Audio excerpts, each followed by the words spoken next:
The same person obviously shows up in the bedroom and the boardroom. It's the same person.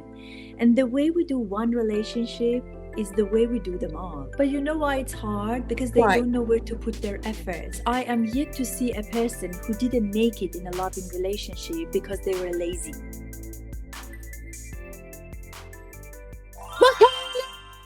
Dr. Sara. Yay! Hello, She's hello. here. Hello, hello. Oh my goodness. Oh my goodness. I always say, oh my goodness, because I get so excited. But I just want to say, before I get even more excited, um, thank you. Thank you for sending me your incredible book. Wow. And I know My today we're going pleasure. to take a dive into this. And oh my goodness, seriously, I fell in love with your book and your teachings and your findings and what you're doing. It's incredible. And Thank you. before everyone's like, who is she? Okay, you don't know who she is, because I'm going to go ahead and I'm going to take a moment and I'm going to read your bio. I wrote a bio so the audience can, get a little background of who you are and your work. And we're going to start there. How's that sound? Today, I have the honor of welcoming Dr. Sara Nasserzadeh, a globally recognized social psychologist, author, and relationship expert whose work has touched lives around the world. Dr. Sara holds a PhD in social psychology and has spent over 2 decades helping people and couples understand love, intimacy, and connection across cultures. She's spoken in more than 40 countries, advised major organizations, and has been featured on outlets like CNN, BBC, NPR, and her groundbreaking insights on human relationships. Her latest book, Love by Design: 6 Ingredients to Build a Lifetime of Love, introduces what she calls the Emergent Love Model, a powerful framework that helps people create love intentionally through attraction, respect, trust, compassion, shared vision, and loving behaviors. What I love about Dr. Sara's work is her deep belief that great love isn't something that we can design. It's an awareness about courage and care. Dr. Sara, I am so grateful you're here, and I can't wait to dive into the 6 ingredients for the lifetime of love. Thank you.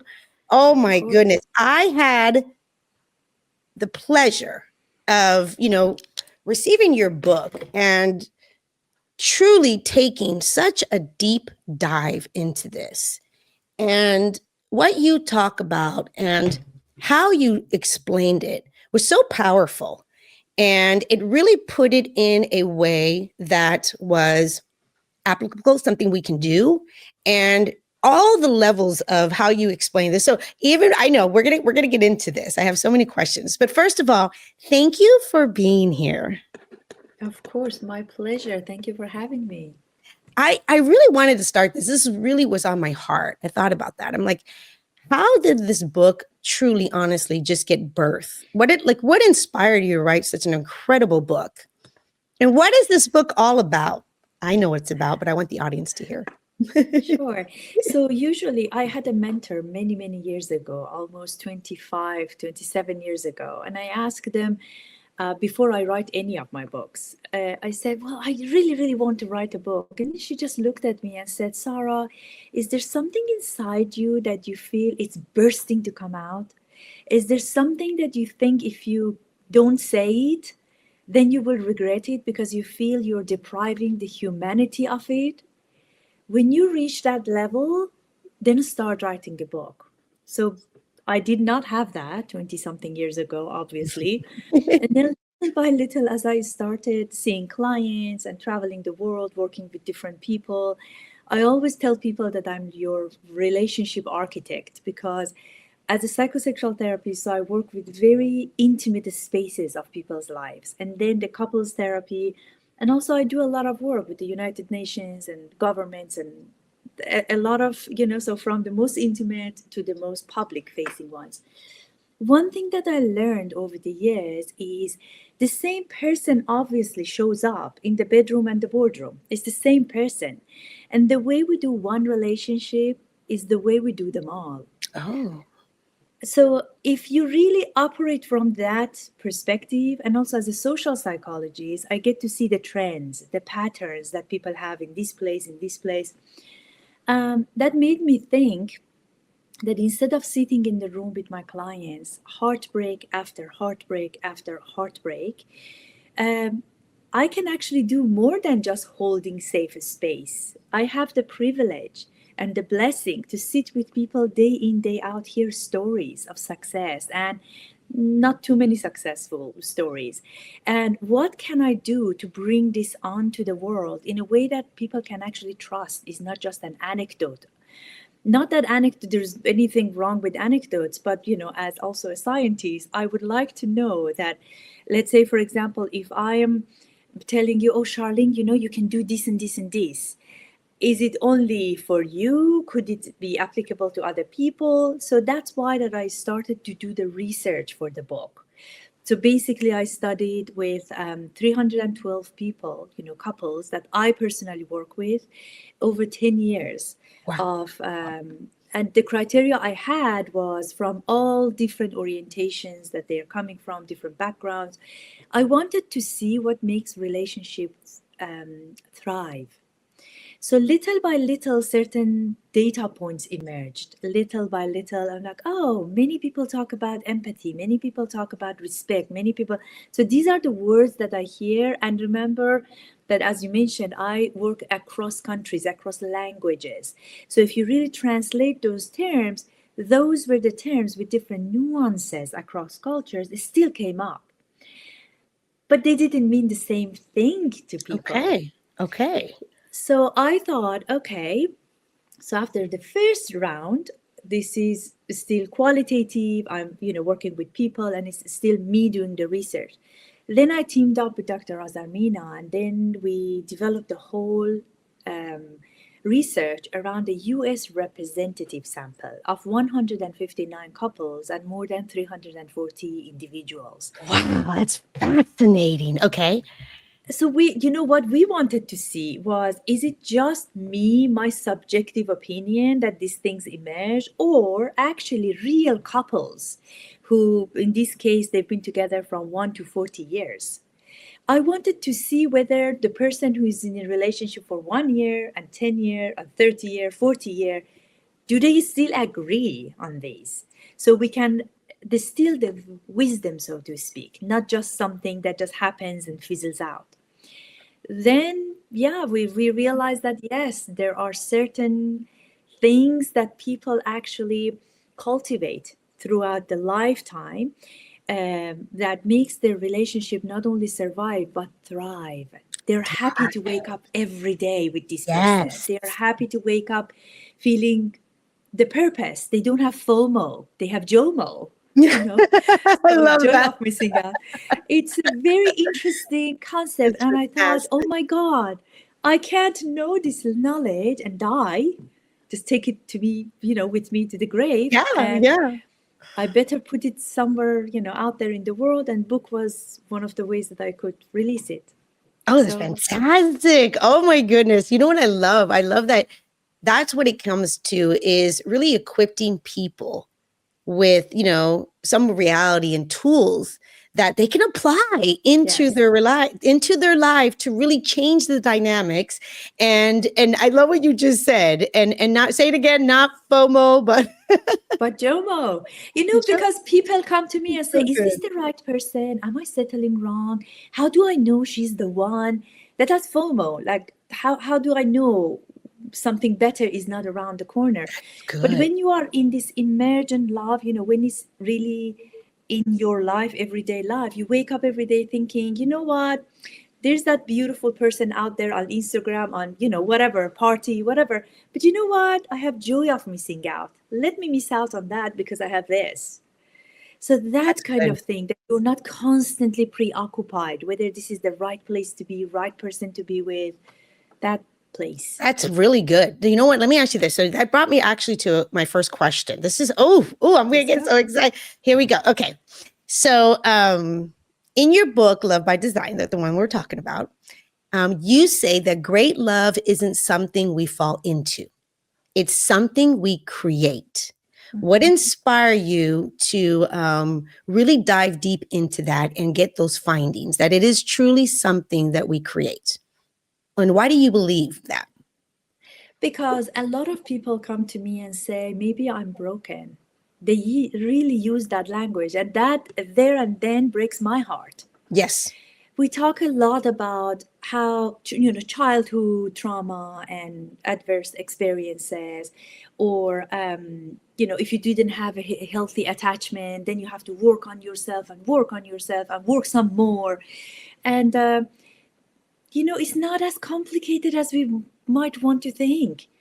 We are all, I believe in the creation of the world. I believe in the creator, however that we want to call it. Everybody calls it differently. I believe in in that.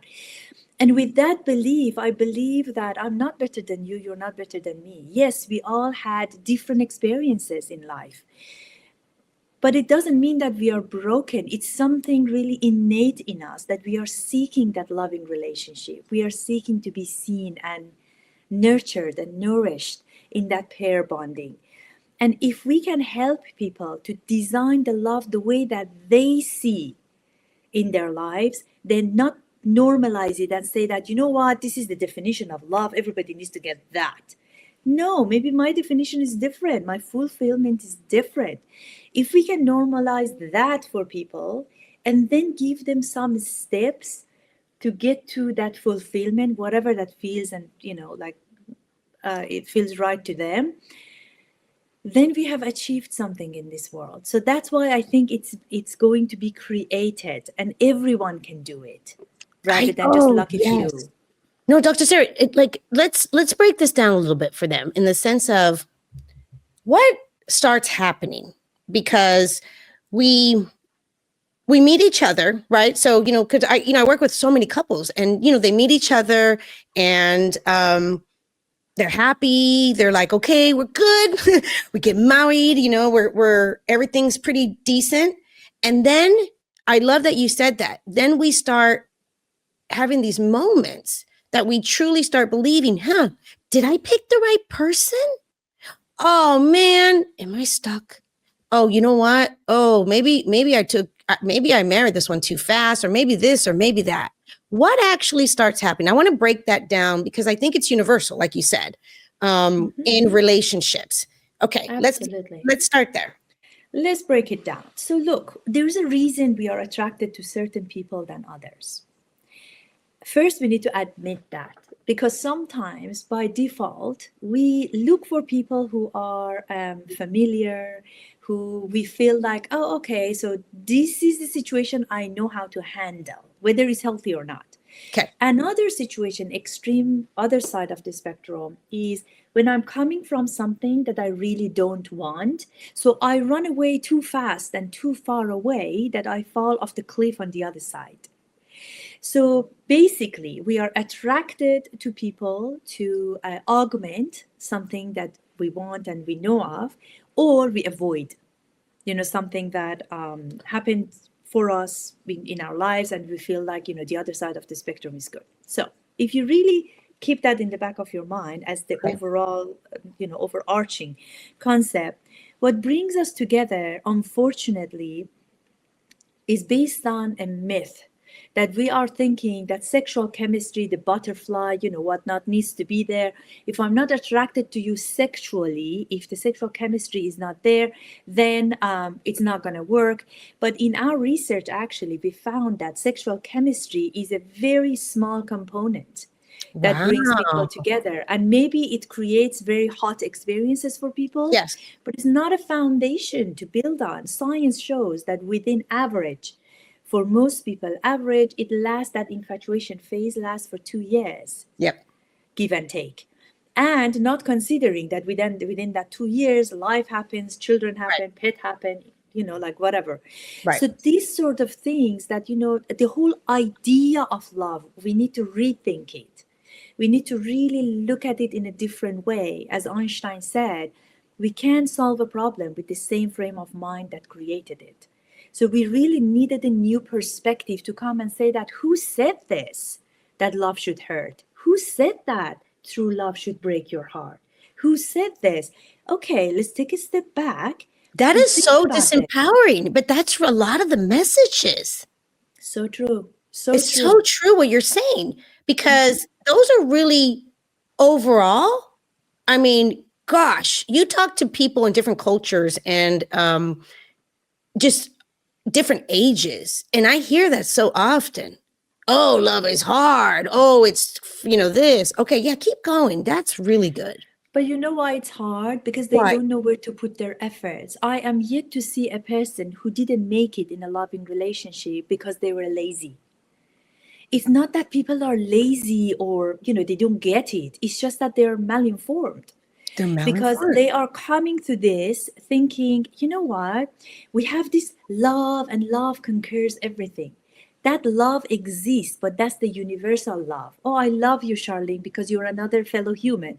That Yes. love, but it doesn't necessarily help us build a life together. And we're So talking about a romantic relation. It's different, isn't it? it's different. So we can't just interchangeably Right. use these words and imagine that everybody means the same thing and abides by the same rules of engagements, whatnot. Now, let's go back to that point, the first Yes. ingredient, Right. emergent love, attraction. When I talk to people about the ingredients, I say attraction, respect, compassion. They say, duh, we know that. But yeah, but we define it differently. If you bear Correct. with me for a second, we're talking about sexual chemistry, but actually, what we found was that thriving couples go after physical attraction Physical than attraction. sexual. What is the difference? Physical attraction is socially constructed. Depending on your blueprint, what you're coming from, what was surrounding you, what was safe, what was enticing and exhilarating for you, that shapes your physical attraction, your own physical ability, compatibility. But sexual chemistry is something, basically, evolutionary science talks about biological draw to a person who is based on genetics, is different than other people, more different, and that gives you more chance to produce cute little baby, healthier offspring. So if that's the case, then you need to really be clear about this. The other thing that we found was physical attraction is only one part of the puzzle of attraction. So you could be financially attracted to somebody. God forbid you say that in North America, that I'm financially attracted to this person. Yes, because maybe it shows to you some underlying other characters. Maybe they're disciplined. Maybe they're self-made. Maybe they have more confidence because of it. Maybe this is something that you don't have. Maybe it's going to open doors for you. We can't just judge people and say that, you should have unconditional love no matter what. You know, these are the ones that, Right. shoot you good. Right. Or social attraction, or emotional attraction. Intellectual attraction is a big one. You need to be able to have conversations with the person. No, and you know what's interesting? This is interesting that you're saying that, because I think, like you said, this is also the programming and what people have heard, but not necessarily. It's obviously, like you said, it's not what's really going to serve them in the long run, but it's almost not their fault. It's happening, right? Like it's almost happening because, okay, seriously, let me tell you this one. I don't know if you heard this one. So I deal with a lot of single women, and and we talk about when we're really looking for a relationship. And I always talk to them about, like, how do you want to feel in a relationship? We're not, more, not like your external, your external things, because I know as a relationship coach that will fade. That is science, you guys. That's just how it works. Your body can only handle, so much of that excitement for so long. It is about 2 years. It is about 2 years. But a lot of times, people are not even understanding, what the layers are. And I know that in your book, you have these 6 points, but I will hear, just seriously, like immediately a woman will say, I'm looking for a man. And I'm not even kidding you right now. I'm about to say this to you. And I may be here in America. He needs to be 6 foot and higher. I'm like, that's what you're looking for? Like, that's it? Like, they're like, that's it.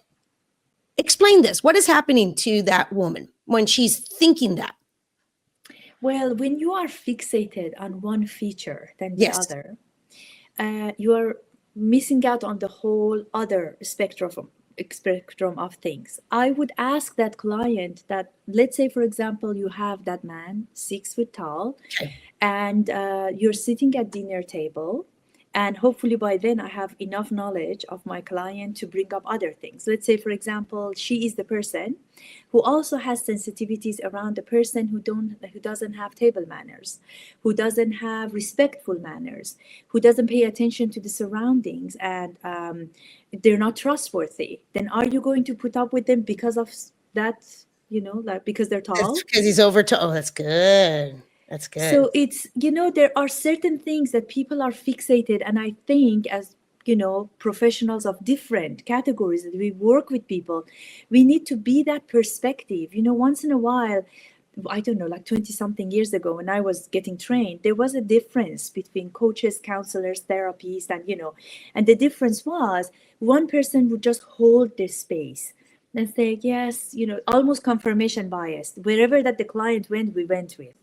So that's, like almost just making them feel Almost, comfortable, just hearing them out, like, that.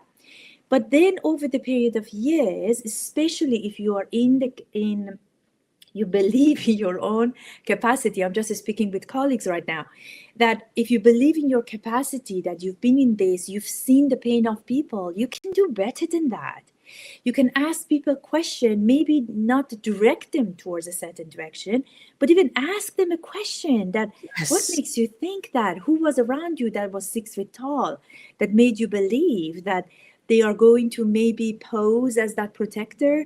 Maybe, so we go through the routes of arousal and attraction for that person just to see what is it. And that's okay. If at the end of the day, you believe that that's what you want to be.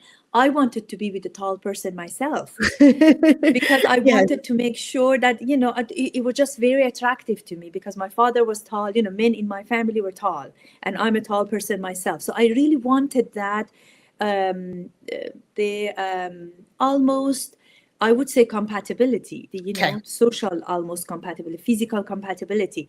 That's okay. But that doesn't become my number one priority. Correct. So if that, client of yours, if they are, making that list for themselves, then put things into different categories. These are the ones that I absolutely cannot live without. Correct. And then these are the ones that, I really want to. So, it's a very interesting, different categories that they need to put together. The other thing that I see often, I'm pretty sure you do too, people come up with this high list of things that they want from the partner. I actually literally have these things in my office that, they look like a person. And then they write down everything they want from that person. For example, tall, intelligent, from a good family, good job, whatever. Living all the things. Yeah, of course. All the things, right? And then I have another one for the person who is consulting me. And I say, okay, would this person be attracted to this person? Correct. Yep. That's a reality check. If you yourself, you're looking for a person who is 6 feet tall, and then maybe you are a shorter person, maybe you are taller than, that height. Also have that reality check for yourself. Would that person be attracted to you? Or, for example, I'm asking people, okay, so I'm attracted to this profile of person, physically or otherwise. Okay, so where does this person hang out? To the best of my knowledge, maybe here, here, here. And then I ask them, are you ever in those places? They say no. I'm like, how are you supposed to meet? So, there are certain reality checks that, we need to really go down to the practical level to help people. Yeah, that's exactly, I'm not even kidding you. How she explains things. Thank you for this. It's, of course, it's truly, I've said this before many, many times. It's practical. It's a little more common sense, which is not common. And it's more simple. Remember how she even said it in the beginning? It's way more simple than we are even understanding this. We truly, as humans, it's not our fault, but we do make this more complex, okay? Because of the information. So, okay, Dr. Sara, so the listeners, I want to just let you know right now. So the listeners, so the majority of our listeners are women. And we have a small percentage of men that are in their mid-20s to 30s. Hi, guys. which is really cool. But the majority of the women, majority of the listeners are women. And I would honestly say, when I say this all the time too, is that our listeners are about 50-50. We have single women that are really in a space that they're looking for love, Dr. Sara. Okay. And then we have married women that are in marriages that are either in that space that you talked about. Maybe I married the wrong one. Oh, yeah. Maybe I'm stuck. They're in that space. Or the women that are married listen to the show because they want to really enhance their relationship. You know, they really value and they want to enhance their relationship. So they come to the show. So we have three different places here. So I want to speak right now first to I would love for you to speak right now to the single ladies that are listening to the show. And you know what I love about our listeners, Dr. Sara? They truly do have a growth mindset. They come to the show because they want to learn and they want, you know, they really value my guest. So, okay. So let's speak first to the single women. That's lovely. Okay. Lovely single women. So here's what you need to do. Okay. The first thing that I would love for you to do is to think about three things. Actually, this is for all of the three categories that you mentioned, Okay, for perfect. any human on this earth. Okay. So first of all, I want you to think about these three categories. One is your quirks. What are your quirks? What are the things that you do that you might not even be aware of that? Ask people around you, your siblings, your parents, your friends, your hairdresser, you know, whatever. Just ask people and say, you know, are there any quirks that I have? Because usually we're not aware of that. Yes. Let's say, for example, you are, you know, I don't know, like you're humming all the time, Okay. or you are making clicking sounds, or, you Yeah. know, whatever. So quirks. The second one is the pet peeves. What are the things that send a tingle down your spine? That's good. Know that about yourself in general. Some people are sensitive to noise. Some people are very sensitive to high-pitched voices. Some people are sensitive to table manners, I mentioned earlier. Some people, like whatever. So your pet peeves, you know? Okay.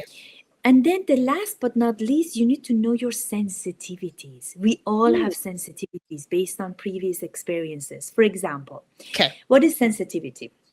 If you've been in a relationship before and somebody cheated on you, then your trust category is a little bit more sensitive than the average person out there. Yep. So for whatever that you have that chip on your shoulder, a little bit of more than average sensitivity, you need to know that about yourself.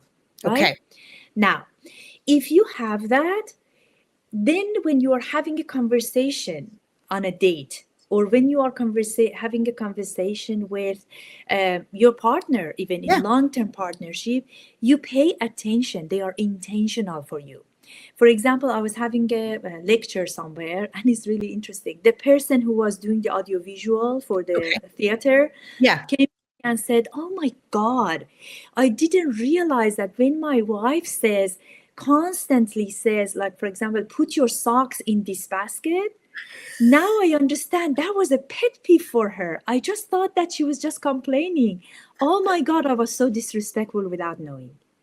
It was a pet peeve. Okay. It was a pet peeve for the woman. So if you keep poking that pet peeve, it becomes a sensitivity over time. Or if your quirks, you know, at the beginning of relationships, we don't see the quirks of the other person, or sometimes they're endearing for us, but over a period of time, they become pet peeves. They become big peeves. Right? So little by little, it's all about awareness. It's all about, and one of the ways that you can do this, think about what is it that other people say, even jokingly, say this to you often. Oh my God, your laughter is really annoying. Or, for example, what is it that you hear from people complaining about or joking about often? Oh, yeah. Pay attention, people. You know, in French, there's a thing that says no joke is actual joke, like 50% true. Every joke is 50% true. Just the literal translation. A little. Yeah. I got that. It's true. When somebody is, you know, when you hear people mocking you or joking about certain things about you, pause, think, is there something for me that I need to switch? I need to tweak? So this would be my advice for people, the initial thing. And then obviously you need to know your love blueprint, sex blueprint, respect blueprint, all of these ingredients in the book. I have exercises for people to go through them with to know their own blueprint, Oh, I because love they that. are going to show up in their every interaction, and that is the work that they need to do on themselves, and then Yes. the rest needs to be handled within the dynamics. Wow. So, okay, ladies, that was really good. So, there's some work here, which is really fascinating because this is why I'm bringing on guests like Dr. Sara today. We are here to break the patterns and do things differently than we've been doing before. Because, these are things that maybe you haven't been aware of before. Maybe you're literally just hearing it for the very first time from Dr. Sara. But that's why she wrote this book. And that's why she's doing the work that she's doing. Because it's not just about how we talked about in the beginning. It's not just about, oh, we just fell but everything's going to be great. Literally, love is the foundation, of course, but there are with anything else, it truly is being able to also apply certain things and have a different awareness so we can actually have these beautiful, great relationships. Because I really believe this. I don't know what you believe, Dr. Sara, but I really believe with all my heart, and I'm not being foo-foo. I'm not being foo-foo.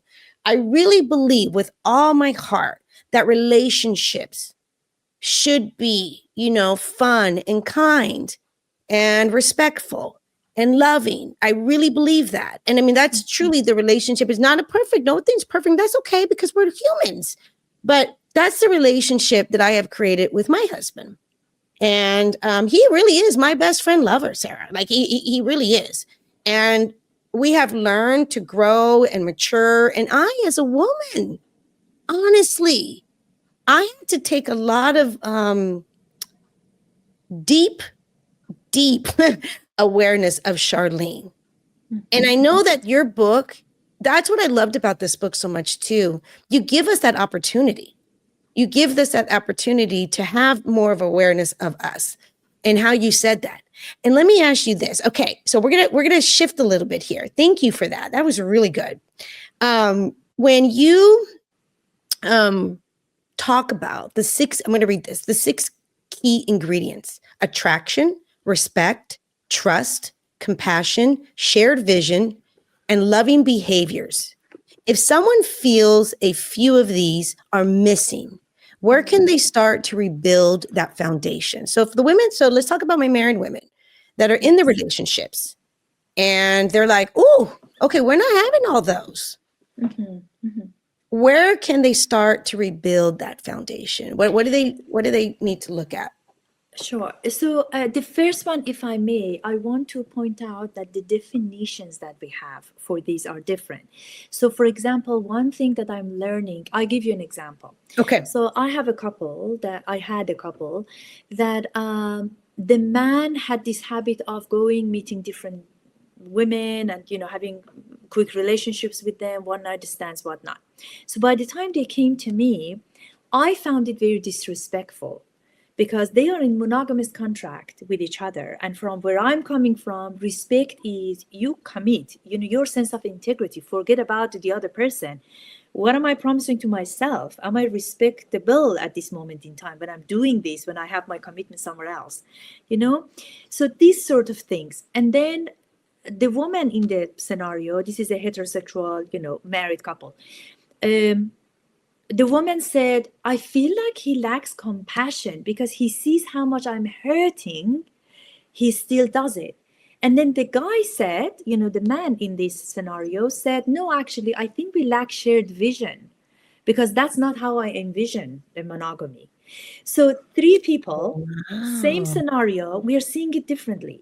So what I encourage everybody to do, not because I wrote the book and, I want my book, and just for people to know that, when the book is out of my office, out of my hand, then it becomes your property. Then it becomes your asset, your resource. So it's not gonna, so please invest in yourself and read about these ingredients. And because let's say, for example, respect.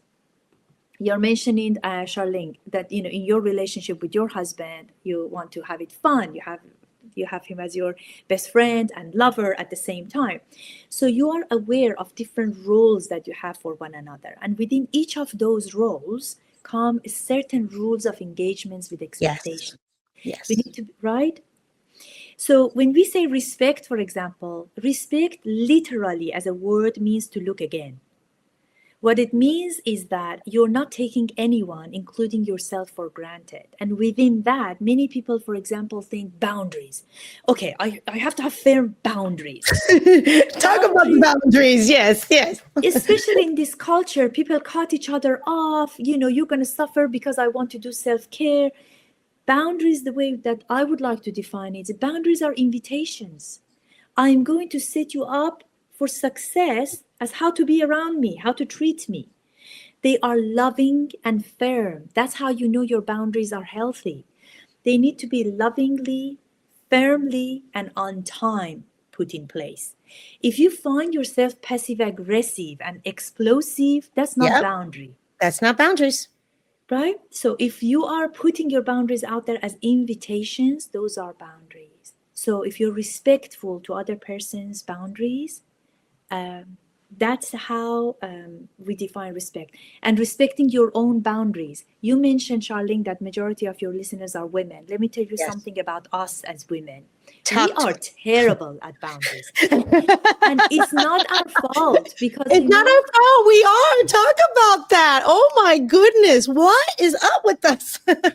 Seriously. And majority of the world that I work with people is we are acculturate into this because we need to be the nurturers. God forbid we have needs. God forbid we are not unconditional in our giving. Then we are selfish, all sorts of name calling.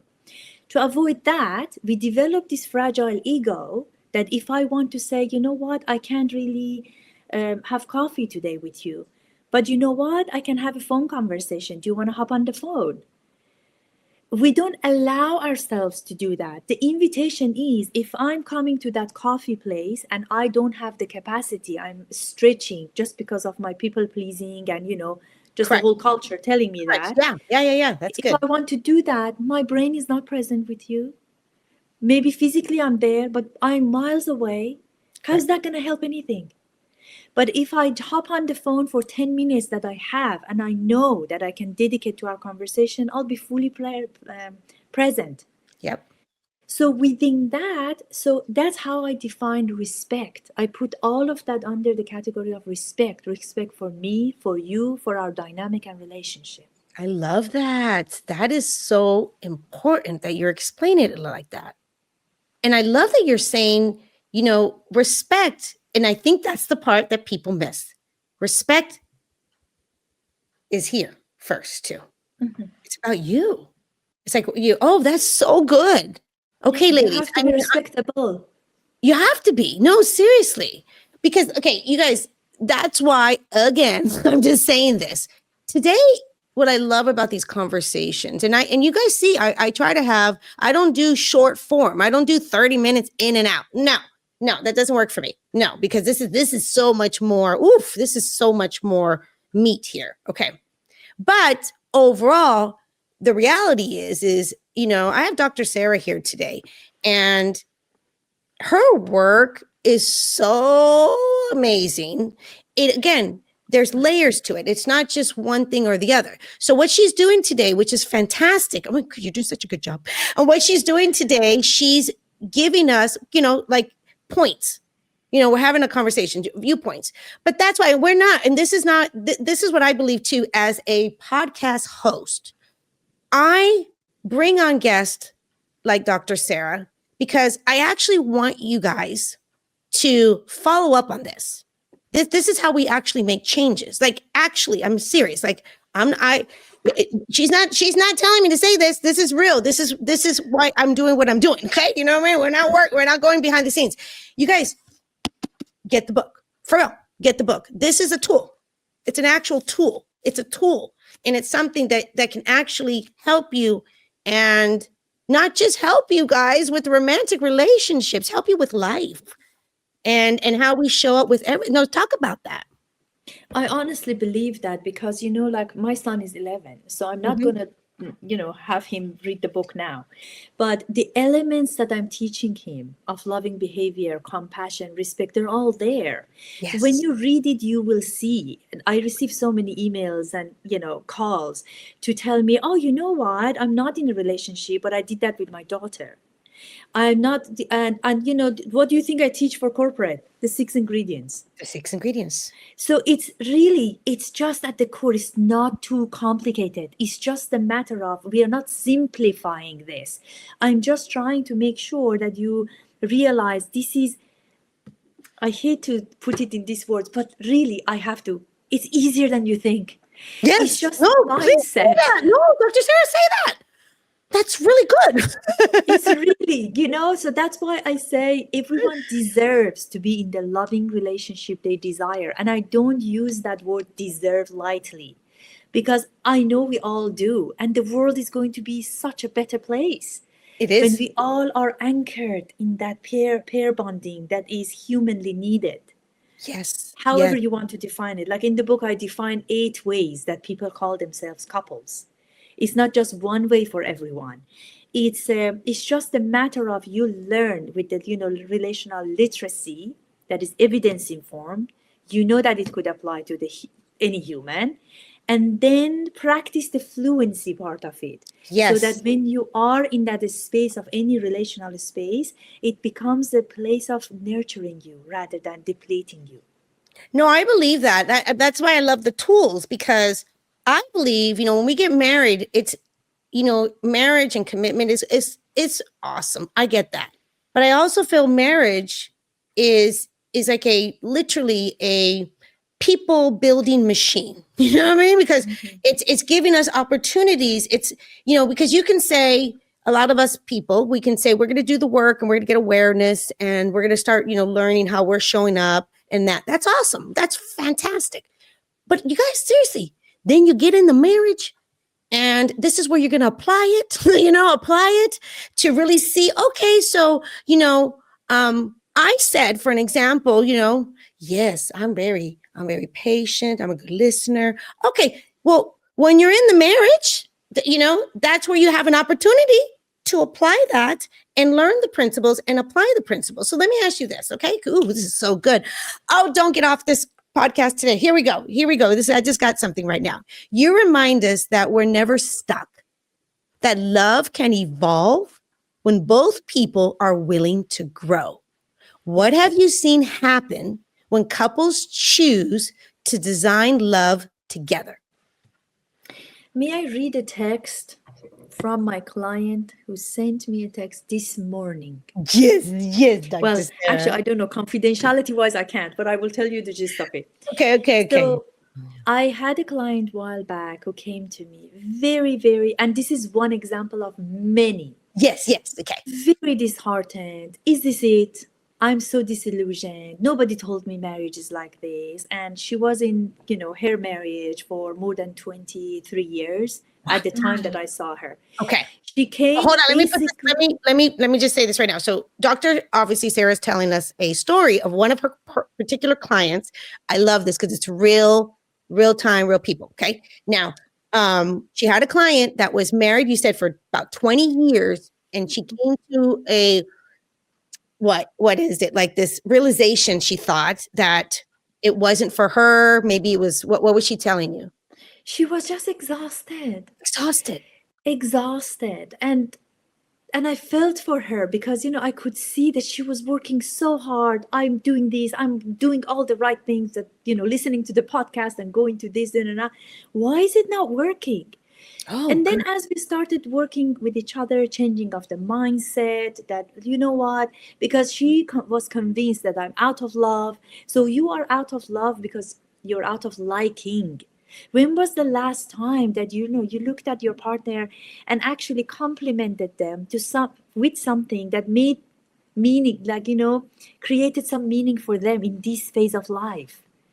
You're not, so, we didn't get to the depth of this, all of this, for example, attraction, because attraction is renewable, but desire is not.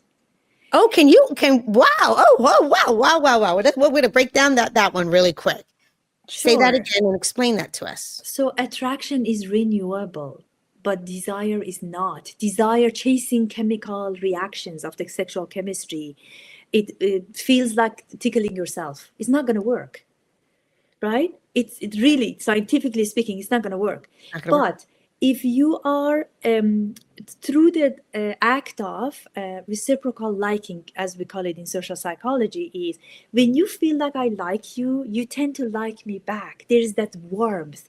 That is the first piece that goes away in long-term relationships. Oh, that is so true. Because in the whole exchange of who drops off the kids, who feeds the pet, who takes care of your mother, who does the dinner, whatever, we're in this mix. Exactly, I'm sending a signal that I'm into you, I like you. Where? And over a period of good. time. So we're not necessarily, wait a minute, Dr. Sara.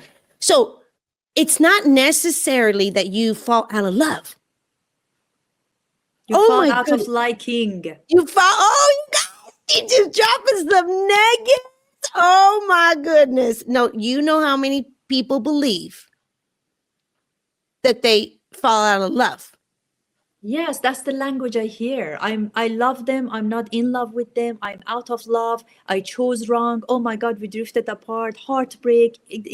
I've seen it all, Charlene. It's so heartbreaking. We can do better. And I know people. I'm laughing with love. I swear I'm laughing with love because I can only imagine. You're like, oh my goodness. Oh my goodness. I know, because you're like, no, it with love. You have it wrong. You have it wrong. I'm sorry, yes. But that's true. I had it wrong too, by the way. Don't think that I was the queen of anything. I had it wrong for the long time, and that was one of the main reasons that I thought, whatever I learned, this is the responsibility to put it out there and to help people that, we can do better. I've seen the other side. But to finish up that story with my client. Yes. So she came to plan a divorce. So I was helping her with separation, and, that's a part of my job. Yes. As she changed her mentality, as she changed, and I'm not even seeing the husband, in this scenario, her husband. Yeah. You just work. And that's what I tell women. I'm like, listen, you know what? We've got to work on you first. It's okay. It's okay. We don't need to. And when you change, the ripple effect is going to help. And if you do all of these, and then you feel like, you might land in a place that you feel like, but I don't see myself building something with this person, then you have a decision to make. Up to you. Yeah, that's up to you. But don't just give up like that. Or, for example, for your single listeners, that they are thinking, oh my God, I have a rule that I say, you need to go more than one time unless there's a huge red flag. Give a person a chance. Give yourself a chance to be around people and get to know yourself. Anyway, so my client, fast forward 2 years later, and working on herself, whatnot, she and her husband sent me a postcard, their picture on the cover, saying that we just celebrated our wedding anniversary and we are so strong and strongest than ever. Just because of that shift of mentality, that, like little things, that we are human, we respond to human reactions. When I'm going to be a little bit kinder, things change. So, for example, we talked a little bit about respect, we talked a little bit about attraction, but also compassion, just quickly. We don't think that, many people think, oh, if she's only a little bit more empathic. We don't need empathy, people. Empathy, no, tell them, Dr. Sara. Empathy potentially can kill your relationship. Compassion is the way to go. Our research showed that empathy is feeling with the person, so you lose it with each other. But on the other side of it, the compassion part is, I can be there for you without losing it, without making it about me. I love that. Yes. That's compassion. That's compassion. So we define it differently. Wow. That is so kind. That is so kind. I completely agree. The kindness lands how it's needed rather than wasted. The kindness is so important. That's the So important. compassion. I agree. Mhm. And really, like, that's why when we dive into this and we hear these conversations, you guys, honestly, that's an awareness. That's a clarity. That's an awareness of yourself, because it really starts with ourselves. We have to really see how we're kind of showing up here. And when we talk about compassion, I mean, look how soft and kind that is. That's really kind. And really, in a relationship, kindness, compassion, Mhm. that takes the focus off you. That takes the focus off you. That puts us in such a beautiful place with one another, such a different awareness of one another. Wow. We're not stuck, huh, Dr. Sara? We are not. There is a path forward. There is always a way. Always a way. Until we breathe, there is always a way. And when people are in those relationships, and wow, we just really sparked some things today, some of the things that we're just kind of talking about. When people are in those relationships, and again, again, let me say this again. I'm in the business right now. This is why I'm doing what I'm doing. So people can have, because they actually deserve a great, beautiful relationship. I agree. Like, truly. That's why I'm doing the work I'm doing. That's why Dr. Sara's doing the work she's doing. She's married, and she's been able herself, because you've been married. How long you been married? 25 years. 25 years. And listen, and this is stuff that she has applied in her relationship. So she has a really like she's not, of course, she's a doctor and psychologist, and I mean, really world renowned, like amazing. But she's a woman, and she's a human, and she's a wife, and she's a person, just like us. So she had to do the same thing. So she's speaking, and she's like, oh, but no.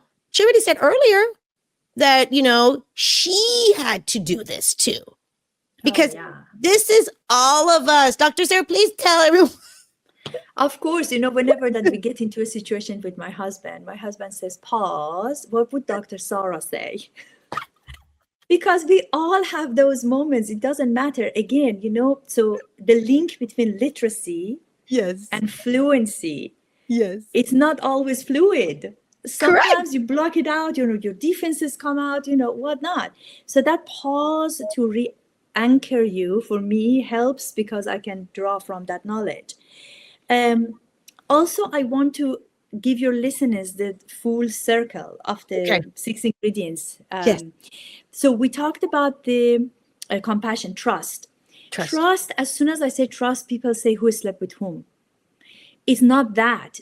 So trust is social, is emotional, is sexual, is relational, all the above. Financial is a big one. And consistency and reliability are 2 elements, main elements of trust. The other one is shared vision. If you don't know your vision and the coupledem's vision, you bend too far to what your partner wants, and then, or you're secretly hoping that you get what you want. So that piece of it, I'm going quickly, but there are so many exercises, daily, weekly, yearly, that I put in the book. Yes. And then loving behavior. You don't fall out of love, as I said, liking, and also you fall out of loving. And the loving behavior is tender, is exclusive, even if other people are in the mix, but you are exclusive with your language, with your touch, with your you get rid of that. I love this. way. Yes. So when all of these come together, love has a chance to emerge. Love doesn't come first, the rest will follow. These need to be there for love to even has a chance to emerge. That's why emergent love. That's why. Well, you know what? As you're talking, I have my question. Perfect. I love when you say that love isn't just a feeling. it's a system we have Yes. to nurture that really stood out to me because it shifts love from something that's just happening to something we actively, sustain. So Yes. speak on that a little bit. Well, I'll give you an analogy that maybe brings it home. Imagine that we have log and spark. They come together in a conducive context. It gives us that warm, cozy fire, Okay. right? Now, make the log a little bit wet, or take the spark away, or lower the oxygen in the context. What will happen? No negotiation, it dies. It just does. Right? So that is what I want people to keep in mind when I say working on your relationship. So what I'm hoping for people to take away from our conversation is there's a way. I deserve it. I can do it. You can do it. I believe in you. And this is not hokey pokey. This is not overly optimistic person. Nope. This is a person who's been in this space forever. Yes. And trust me, I've seen thousands of people done that successfully. You are no exception. You can do this. You can do this. So that piece of it.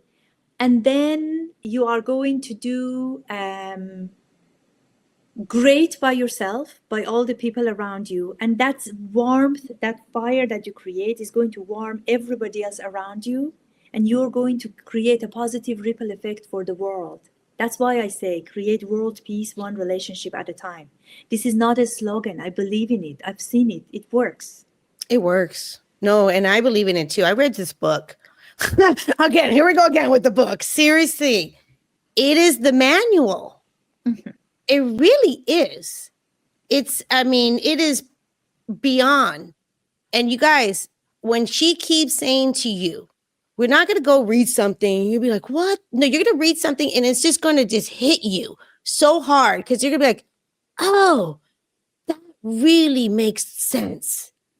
That really makes some sense here because, a lot of the times that the things that we've been thinking were making sense and then they're showing up and they're not making sense. You're not getting what you want. You're not having the relationships you want. Yeah. That is fantastic. I hope so.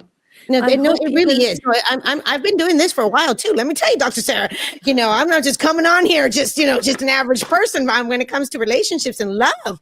I have interviewed the best. I have, really, this is my work. This is my passion, and really speaking to people that are helping other people in the matters of the heart. Yes. It really is amazing what you're putting into play when it comes to how you're explaining things and how anybody. That's what I love about this. This is not like, I like that you said this is not like special. You guys, okay, so let's talk about this for a second too, because I got to get Dr. Sara off, but okay, well, hold on. Think about this. We sit here and we're like, I want a good relationship. Of course we all do. We're like, I want a good. Why does that person have a good relationship? Okay, what do they have? What is going on? What's going on? What's going on? What is a good relationship? She's been talking about what a good relationship is. Actually, sometimes I don't even think we know what a good relationship is. Yes, that's the problem. Is if you don't know which roof you're climbing, it doesn't matter. If you apply ziplining and ladder and whatever, you don't get there. You get to the right, wrong place. Yes, you get to the wrong place. But this is why all of us have opportunities to change it up. That's how growth happens. That's how we learn. We can apply different things. Mm-hmm. And you yourself, each and every person listening, you guys, come on, everybody listening. If we're going to be in a relationship, let's create a relationship that's beautiful and thriving. Like seriously, let's create that relationship. Yes. Let's not be in relationships that, like, she had a client after 20 years. Are you kidding me? After 20 years, she literally said, I'm exhausted. Okay, we don't want to be in relationships that we're going to be exhausted. No, just put your efforts where it matters. Really. Put your efforts where it matters. Well, let me ask you this. For everyone listening, single, dating, or married, what's the one truth you hope that they take away from Love by Design? And sorry, I have something in my throat. Yeah, absolutely. about building a lifetime of love. Because that's what you're in. You're in the business of a lifetime of love, Dr. Sara. I'm telling you, yes. Approach this concept with an open mind, because it's going to flip love on its head for you. But trust me, in long run, you don't have to continue in the dirt road if you didn't have a healthy, well-informed blueprint. You can change course. You can come to a smooth sailing drive, and you do deserve it. Don't let anyone else tell you otherwise. Wow. Thank you. Thank you. Seriously. My pleasure. Thank you so much for all you do and for having me and No, letting me thank share. you. How do the listeners, the love family, the community of love stories, how do they actually get in your world? I'm already suggesting, honestly, the book first. Okay, I know that. Get the book. Just get the book. But how do they get in the world? Where can they find you? If they wanted to work with you, how do they work with you? I mean, how does this? I am on all the social medias, very active on LinkedIn for colleagues specifically, and Instagram, Dr. Sara Nasserzadeh, I'm there, and with some tips and videos and Q&As and stuff. I have a practice, but I tend to have a very, my time is a little bit stingy with that, unfortunately. I'm sorry, because I'm training other colleagues. But if I can help, I will. And if not, I will refer you to other colleagues who are trusted with whatever situation that they have. And I have a newsletter on Substack called The Common Ground by Dr. Sara that I post once a month. And I do literacy fluency on one specific topic that my community brings forward to me, and my website is always updated, and people can have a look. It's just sara-nasserzadeh.com. That's fantastic. How can they get on that list so they can receive that once a month? So either through my website, or if they go, just Google it, Substack, Sara Nasserzadeh, The Common Ground. It will pop up. Is that something we could put in the show notes so you can easily? Sure. Okay. Sure. Okay. So so you guys, if when you're listening to this, we're going to put that in the show notes so you can easily just get there. So you can get on her email address, and then they can send you this once a month. Oh, what a treat. Thank you for that. That's amazing. Of course. No, thank you. Thank you so much from the bottom of my heart. Thank you for having me. This beautiful language and the kindness and your book and the work that you're doing. I'm just so honored to have you here today. And thank you for just sharing this love with the audience. Seriously, thank you. My pleasure. We need more love in this world. Thank you so much for having me, Charlene. It's been a pleasure. Thank you. It's been a pleasure. And to next time, cheers to great love. If you're loving this podcast and these incredible conversations, please hit the subscribe button and leave a 5-star review. Don't miss an episode, because each week I'll be bringing on guests and experts who will share their knowledge about love, dating, and relationships so you can apply it into your own life. I'll see you next week. And until then, cheers to great love.